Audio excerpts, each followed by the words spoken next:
안녕하십니까. 이제 랩뷰를 시작하시거나 랩뷰를 사용하고 있는데 좀 더 체계적으로 배우자 하시는 분들께 조금이나마 도움을 드리기 위해서 정기적으로 랩뷰 관련된 동영상 강좌를 업로드하고 있는 랩뷰 마스터 유튜브 채널입니다. 이번 시간에는 포루프의 터널 모드를 설정하는 방법에 대해서 살펴보도록 하겠습니다. 우선 강의를 시작하기 전에 구독과 좋아요 그리고 알람 설정을 해주시면 영상을 제작하는 데 큰 힘이 되겠습니다. 바로 블록 다이어그램 실습 코드를 보시게 되면은 랩뷰에서 배열을 만드는 가장 손쉬운 방법 중에 하나가 포루프를 이용하는 방법이라고 말씀드렸는데, 여기서는 포루프 두 개를 이용을 해서 2차원 배열을 만들도록 하겠습니다. 그래서 행과 열의 개수가 3행 3열인 2차원 배열 데이터를 만들 텐데요. 안에 포루프에서는 포루프의 루프 반복 터미널 값에 2를 더한 값이 출력으로 나오게 되겠습니다. 그래서 이 관련된 안의 포루프의 출력으로는 1, 2, 3이라고 하는 3개의 원소를 갖고 있는 1차원 배열 데이터가 나오게 되겠고, 그 다음 바깥쪽 포루프에서는 마찬가지로 루프 반복 터미널에 2를 더한 값에 다시 곱하기를 해주는 거죠. 그래서 처음에는 1, 2, 3이라고 하는 원소에 2를 곱해준 값이 나오게 되겠고, 그 다음에는 2를 곱해준 값이 나오고, 그 다음에 3을 곱해준 값이 나오게 되겠죠. 그래서 출력으로는 다음과 같이 포루프의 출력 터미널에서는 이제 오토 인덱싱 기능이 활성화가 돼서 기본적으로 보시게 되는 것은 가장 위와 같은 형태의 인덱스 하기라고 하는 터널 모드가 디폴트로 설정이 됩니다. 그래서 출력 1과 같이 2차원 배열 데이터가 출력으로 나오게 되겠는데, 만약에 나는 2차원 배열 데이터가 아니고 이 1차원 배열 데이터를 연결시켜서 1차원 배열 출력으로 내보내주고 싶다, 그런 경우에는 이 터널 모드를 연결하기라고 선택을 하시게 되면은 터널 모양이 다음과 같이 형태가 생기게 되겠고, 출력으로는 1차원 배열 데이터가 출력으로 나옵니다. 그리고 또 한 가지 방법은 나는 중간의 데이터는 모르겠고 가장 마지막 값만 취하고 싶다, 그런 경우에는 이 세 번째와 같이 마지막 값이라고 하는 터널 모드를 설정하시게 되면은 가장 마지막 값만 출력으로 나오는 거죠. 그런데 여기서는 마지막 값이라고 하는 것 자체가 1차원 배열 데이터 타입으로 되어 있기 때문에 출력 3과 같이 1차원 배열 형태의 출력이 나오게 되겠습니다. 또 한 가지 마지막 방법 중에 하나는 뭐냐면 조건적이라고 하는 터널 모드가 있습니다. 그래서 특정 조건을 만족하는 경우에는 이제 그 조건을 만족하는 경우의 값만 출력으로 나오게 운영하실 수가 있습니다. 그래서 여기서는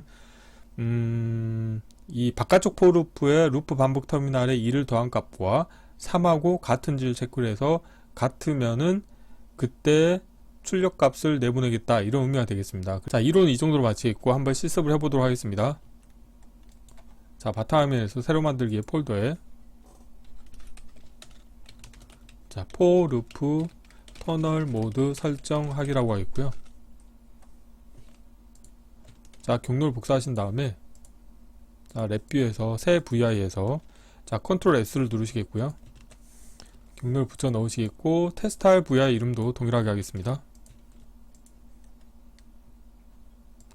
블록 다이어그램 코드를 바로 구현해 보도록 하겠습니다. 구조에서 포루프를 이용해서 우선 아래는 반복 횟수는 3회로 하시겠고요. 그 다음에 루프 반복 터미널 값에 숫자형 카테고리에 가보시게 되면은 증가라고 하는 함수가 있습니다. 관련된 함수를 이용해서 2를 더한 값이 출력으로 나오게 운영하겠고요.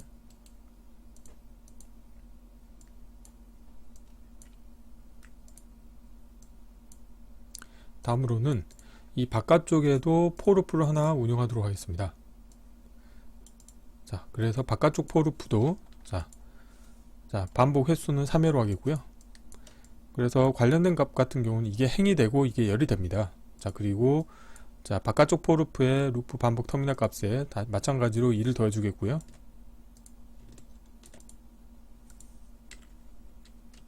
이 값을 숫자형 카테고리에서 곱하기 함수를 이용해서 곱해 주도록 하겠습니다.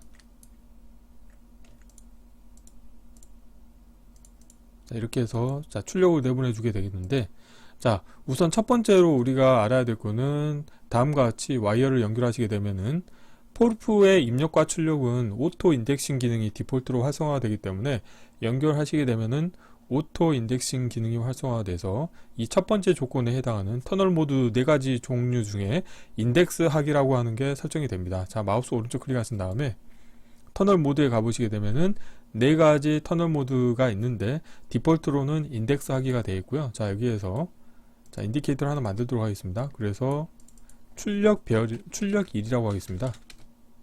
자,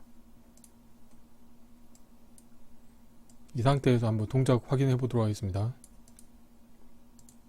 자, 3행 3열 데이터가 나오게 되겠죠. 첫 번째 행은 1, 2, 3, 두 번째 행은 2, 4, 6, 세 번째는 3, 6, 9라는 데이터가 나오게 되겠고,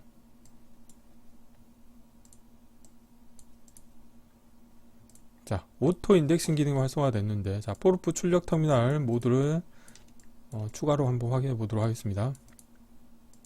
자, 다음으로 확인하셔야 될 거는 마우스 오른쪽 클릭하신 다음에 터널 모드에서 연결하기라고 하는 걸 사용해 보도록 하겠습니다. 연결하기라고 하면 다음과 같이 이 터널 모드의 모양이 변경이 되겠고, 자, 여기에서 인디케이터를 하나 만드시겠고, 출력 2라고 하겠습니다.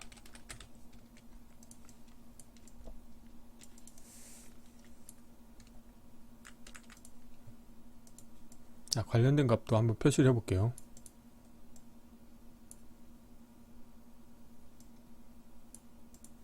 자리 맞추면 가운데로 가겠고요. 자, 실행을 하시게 되면은 1차원 배열 형태로 데이터가 나오는 것을 확인하실 수가 있게 되겠습니다. 그래서 프로그램을 개발하실 때 예를 들어서 뭐 2차원 배열 데이터 출력을 내가 얻고 싶다 그런 경우에는 그냥 인덱스 하기라고 하는 터널 모드를 이용하시게 되면 2차원 배열 형태의 데이터를 얻으실 수가 있겠고, 자, 1차원 배열 데이터 형태로 얻고 싶다 그런 경우에는 연결하기라고 하는 터널 모드를 이용하시게 되면은 다음과 같이 1차원 배열 형태로 데이터를 얻으실 수가 있게 되겠습니다. 자, 그리고 또 하나 방법 중에 하나는, 자, 연결하신 다음에 자, 터널 모드에서 마지막 값이라고 하는 것을 선택하실 수가 있습니다. 자, 여기에서 인디케이터를 생성하시겠고, 자, 출력 3이라고 하겠습니다.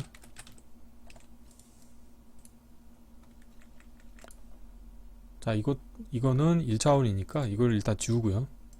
이걸 하나 복사를 해서 사용하도록 하겠습니다.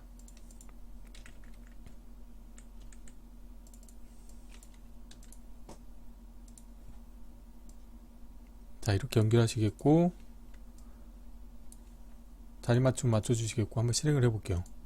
자, 실행을 하시게 되면은 마지막 1차원 배열 원소에 해당하는 369라고 하는 값이 출력으로 나오는 것을 확인하실 수가 있게 되겠습니다. 그래서 프로그래밍을 이제 개발하실 때 포르프의 출력 데이터 중에서 마지막 값만 취하고 싶은 경우에는 이런 식으로 터널 모드를 마지막 값을 선택하시면 되겠고, 자, 마지막으로 또 한 가지 모드가 있는데 이건 뭐냐면 조건 터미널이 있습니다. 자, 마우스 오른쪽 클릭하신 다음에 터널 모드에서 조건적이라고 하는 걸 선택하시게 되면은 조건을 걸칠 수가 있는데, 지금 이론에서는 이렇게 한 경우에는 포르프 바깥쪽 포르프가 3번 다 돌기 때문에 여기에서는 자, 비교 카테고리에서 같음이라고 하는 함수를 이용할 거고요. 이 바깥쪽 포르프의 루프 반복 터미널 값이 저 같은 경우는 2라고 하겠습니다. 2하고 같은지를 체크해서 같은 경우에 출력을 내보내겠다 이렇게 하시면 되겠습니다. 그래서 2가 아닌 경우에는 출력이 나가지 않는 거죠. 그래서 포르프 원소들 중에서 특정 조건에 해당하는 원소만 출력으로 내보내 주고 싶다 그런 경우에는 조건적이라고 하는 터미널을 이용하시면 되게 유용하게 사용하실 수가 있습니다. 자, 그래서 관련된 값을, 자, 2차원별 데이터가 나오기 때문에 다음과 같이 출력 2를 하나 복사하신 다음에 출력 4라고 하겠습니다. 자, 4개를 선택하시고, 자, 출력 4는 이쪽에 배치시키도록 할게요. 자, 이렇게 하시고 한번 실행을 해볼게요.